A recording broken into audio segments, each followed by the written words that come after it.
1월 반도체 수출은 YOY 기준으로 반도체가 56% 증가했습니다. 그러니까 3월에는 조금 시기상조인 것 같다. 관점이요. 이제 다시 정리를 해드릴게요. 두 가지 관점이에요. 컬러가 명확해지면서 할 때까지 좀 보시는 것도 답이 될 수 있습니다.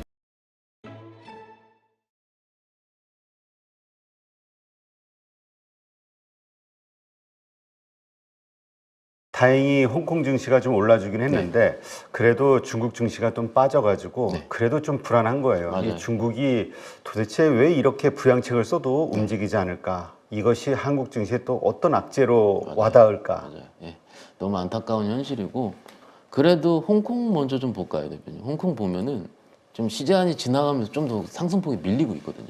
밀리고 있어서 지금 4일 동안 오른 섹터, 오른 그 지수가 3일 동안 다 반납을 했어요. 그리고 상해 같은 거 보시면은 지금 조금만 더 빠지면 보이시죠? 전저점입니다, 지금. 그러니까 이거를 테스트를 끝내야 돼요. 빨리 반등이 나와야 됩니다. 그런데 말씀을 하신 것처럼 정부 정책은 나옴에도 불구하고 안 나. 그리고 뒤에 공부 계속되고 있다. 이거는 어떻게 좀 우리가 바꿀 수가 없는 현실이에요. 그래서 좀 시간을 두고 녹여야 되는 게 맞을 것 같고요. 그래서 제가 좀 나온 김에 오늘 좀 자료 좀 말씀 좀 드릴 텐데 오늘 저기 수출입 통향 발표했거든요. 조금 그래요? 중국 얘기랑 같이 좀 말씀 좀 드려보는 게 맞을 것 같아서 일단 1월 수출은 YOY 기준으로 18% 증가를 했습니다. 그렇기 때문에 꽤 그래도 괜찮은 수치다고 얘기할 수 있는데 이번 수출 데이터 같은 경우가 기저효과 또 좀 작년 1월 달에 너무 안 좋았어요. 그랬죠. 예, 안 좋았고 그 조업일수 1월 달에 영업일수가 많았지 않습니까? 그래서 조업일수 증가에 따른 영향이 좀 더 있었다고 합니다. 그런데 수치로 봤을 때 1월 반도체 수출을 YOY 기준으로 반도체가 56% 증가했습니다. 엄청 증가한 거죠. 그리고 그것이 이런 증가율은 2017년도 12월 이후에 최고치입니다. 그러니까 굉장히 많이 나온 수치고요. 근데 그 다음에 자동차 24.8%, 굉장히 많이, 일반 기계 14%. 그런데 여기서 국가별로 9개 국가 중에서 8개 중에 수출이 증가를 했는데 좀 고무적인 점이 대중 수출이 드디어 증가했어요. 아, 그래요? 예, 그러니까 20개월 만에 플러스 증가합니다. 그러니까 20개월 동안 대중 수출은 빠지기만 했었거든요. 그런데 아마도 일부 반도체 영향이 컸을 거라고 판단할 수 있지만 대중 수출이 16.1% 증가를 했기 때문에 일단은 제가 보기엔 경제는 이 수치 데이터만 봤을 땐 좀 괜찮아요. 대부분 투자자분들이 경제 많이 걱정하셔서 주식 그렇죠. 걱정 많이 하시는데 일단 지금 반도체라든지 자동차 수출은 해볼 만하고 특히 미국향 수출이 늘어났다가 중국도 지금 비트했다는 점 같은 경우는 해볼 만한 수치로 나올 것 같다라는 부분이고요. 그래서 우리 경제 같은 경우도 제조업 경기 회복을 함께 적어도 급등은 아니더라도 완만한 개선세는 있을 전망이다라는 게 제가 본 보고서의 일부거든요. 그렇기 때문에 조금은 너무 걱정 안 하셔도 제가 보기엔 괜찮지 않을까 싶고요. 반도체 주식이 요즘 좀 안 좋아요, 제 대표님. 그렇죠. 안 좋은데 이게 수급적인 부분인데 데이터로 봤을 때는 반도체는 여전히 계속 가고 있는 중이긴 하니까는 보고 좀 천천히 너무 걱정을 좀 덜어줬으면 어떨까도 같이 말씀을 드리고 있습니다. 네. 자, 그렇다면 한국 증시 앞으로의 흐름이 어떻게 될 것이냐, 뭔가 자꾸 변수로 나올 만한 것들이 뭐가 있을 것이냐를 고민했는데 일단 FOMC는 끝났단 말이에요. FOMC 얘기를 좀 드리고 싶은데 조금 이거예요. 어제 미국장에서 FOMC 이후에 파월 발언할 때 빠졌거든요. 그 이유가 뭐냐면 파월이 어떻게 얘기를 했냐면 금리 인하를 할 수 있을 3월에 금리 할 수 있을 확신을 가질 것이라고 생각하지 않는다. 무슨 말을 두 번 건 거예요. 그러니까 3월에는 조금 시기상조인 것 같다.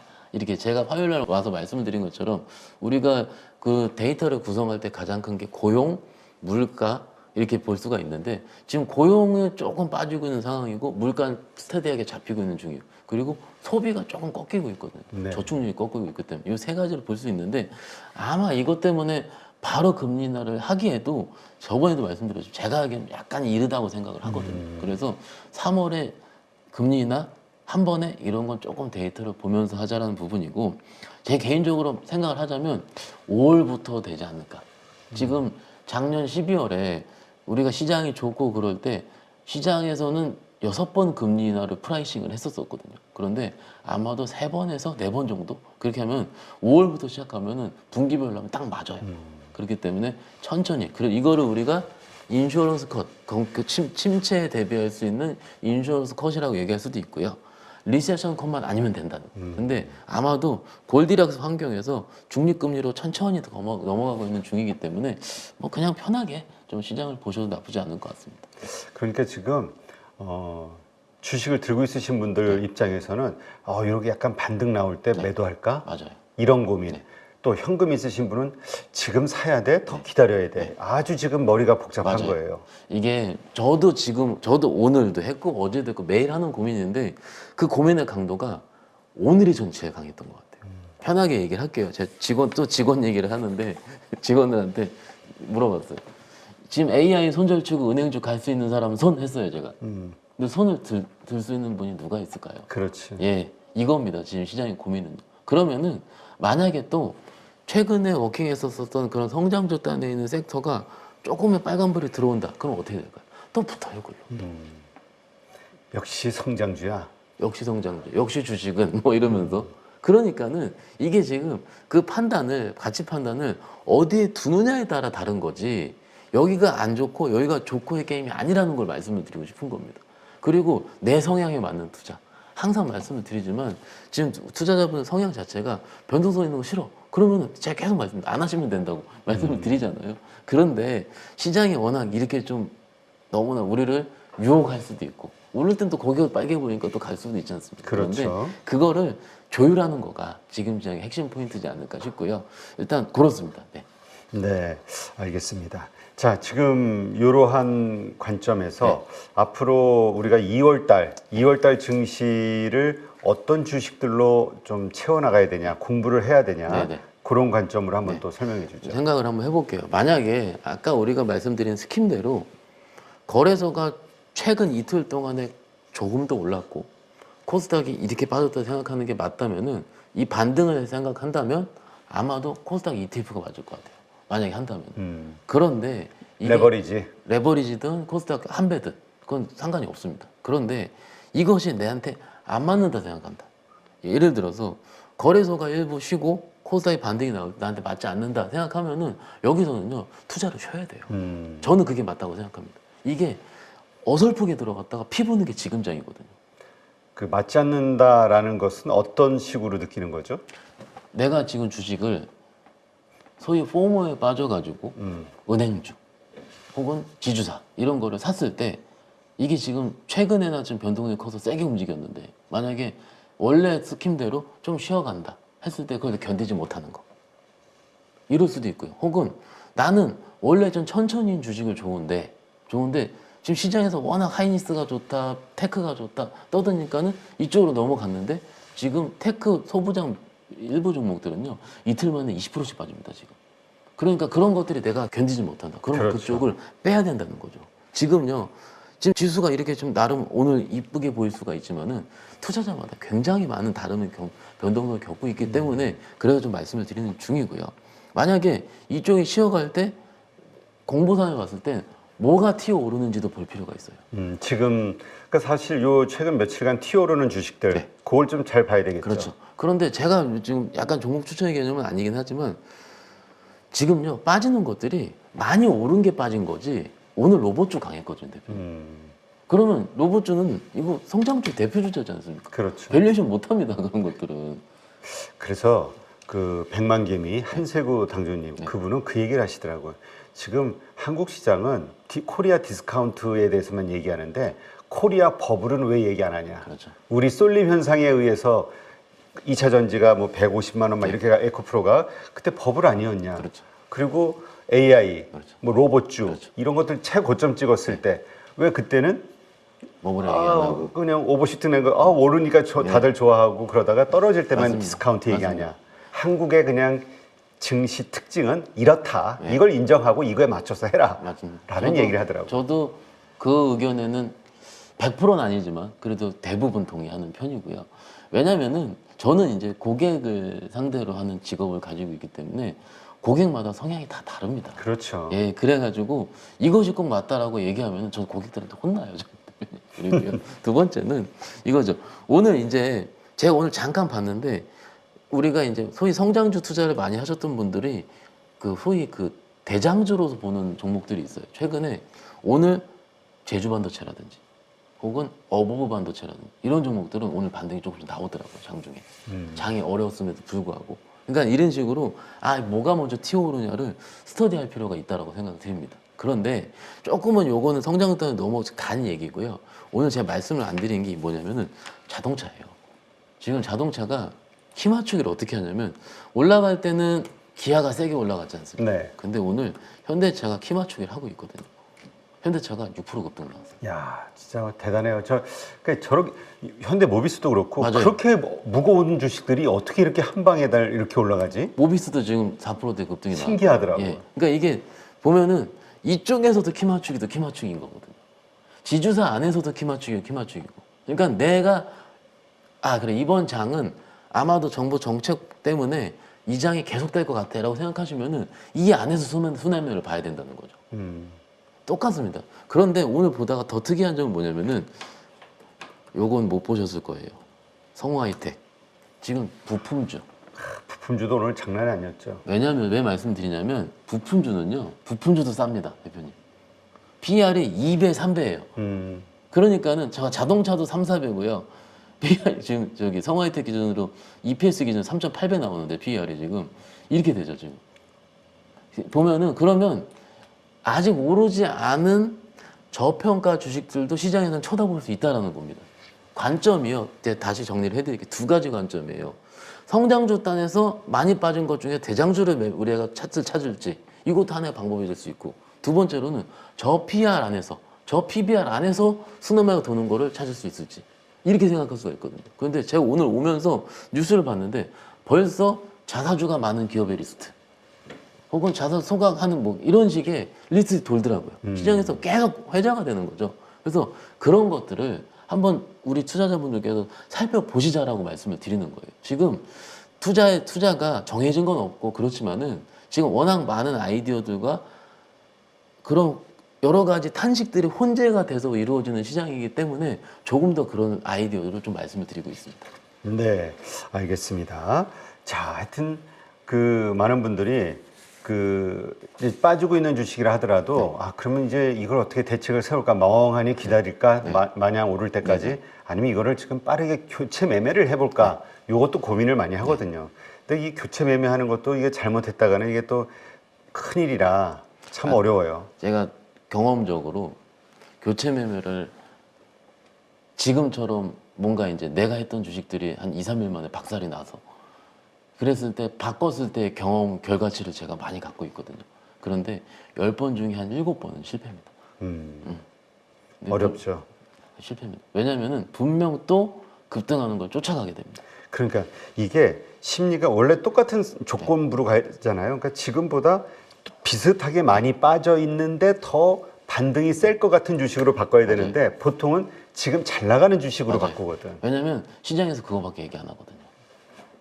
시장에서 많이 회자가 될수록 시세가 몰리는 건 맞긴 맞습니다. 그렇지만 그거는 내 교체 매매는 또 다른 결이거든요. 또 요걸 이제 포트의 미세 조정이라고 하시는 분들 많이 있는데 이런 미세 조정을 할 때 한번 팔고요. 한번 사지 말고 가만히 있어 보세요. 한번 오히려 그 팔 때 한꺼번에 다 팔지 말고 100주가 있으면 한 3, 40주 정도만 2, 30 정도 한번 일부만 줄여보세요. 그러면은 그 종목을 바라보는 뷰 자체가 달라져요.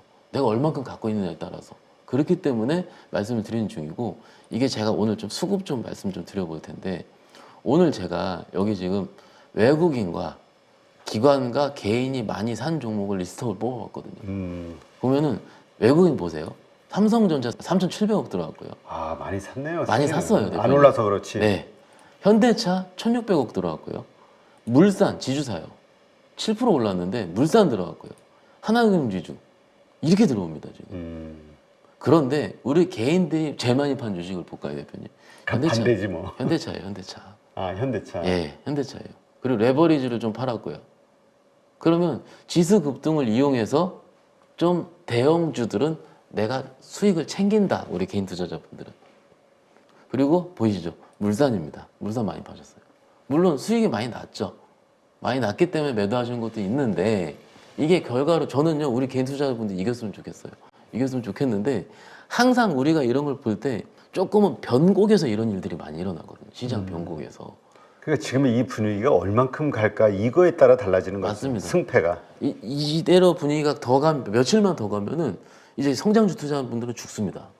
그리고 가치 투자분들이 해피해요. 그런데 그러면 그 다음 주 정도 됐을 때 어떤 일이 제가 감히 예상해 보면 이제 막 은행주 추천들이 나올 겁니다. 이게 더 싸다, 저 싸다, 뭐 이런 식으로. 그렇지. 예. 아직도 밸류에이션으로 보면 네. 갈 길이 멀다. 네. 근데 밑에서 이만큼 올라가 있거든요. 또. 이게 지금 고민이 된다라는 거죠.